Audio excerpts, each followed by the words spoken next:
ही आत्याबाई बघा भावाच्या घरी कशामुळे आली. आई नांदेडची आत्या आली लय रागात दिसाली ग माय. बाई अचानक आले आणि तड तड चढत आले. तडतडच येतो. दादा नाही का आनंदनगरला फ्लॅट घेतला आणि मला भनक लागू दिली नाही. हळू बोला मध्ये या मध्ये या. हे घ्या पाणी पिया आणि थंड व्हा. पाणी प्यायला आणलाय मी तर हिस्सा घ्यायला आलो हिस्सा. होय हो वहिनी दादाने म्हणा आनंदनगरला 20 लाखाचा फ्लॅट घेतला आम्हाला पत्ता लागू दिला नाही काही विचारलं सुद्धा नाही. तुम्हाला का लय विचारते. अरे देवा आम्हाला कसं काय विचारतील म्हणजे आमचा हिस्सा आहे त्याच्यामध्ये. लावू काय वकिलाला फोन लावू. नाही नाही थांबा थांबा तुमच्या दादाला फोन करतो. तुम्हाला हिस्सा घ्यायची काय गरज आहे. तुमच्या घरी काय कमी आहे. आणि तुम्हाला काय कमी होती. मला तुम्ही धोंड्याच्या महिन्यामध्ये सोनं केलं नाही. दिवाळीला तुम्ही मला आहे की नाही साडी चोळी केली नाही.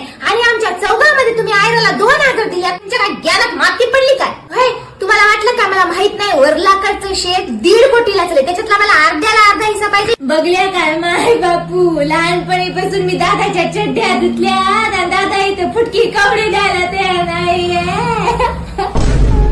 बाई शांत बसा चहा करून आणतो. वहिनी तुम्ही गुणाला बसा. तुम्ही तर सगळ्या घरात खेळ केली. नाही, तुमच्या दादाचा फोन आलता त्याने म्हणले की तिला तिच्या घरी काढून द्या म्हणले. असं म्हणलं दादा हे ऐकण्याच्या आधी देवा मी मेलो की नाही. बाई बाई जाऊ माता आत्याबाई कोमात.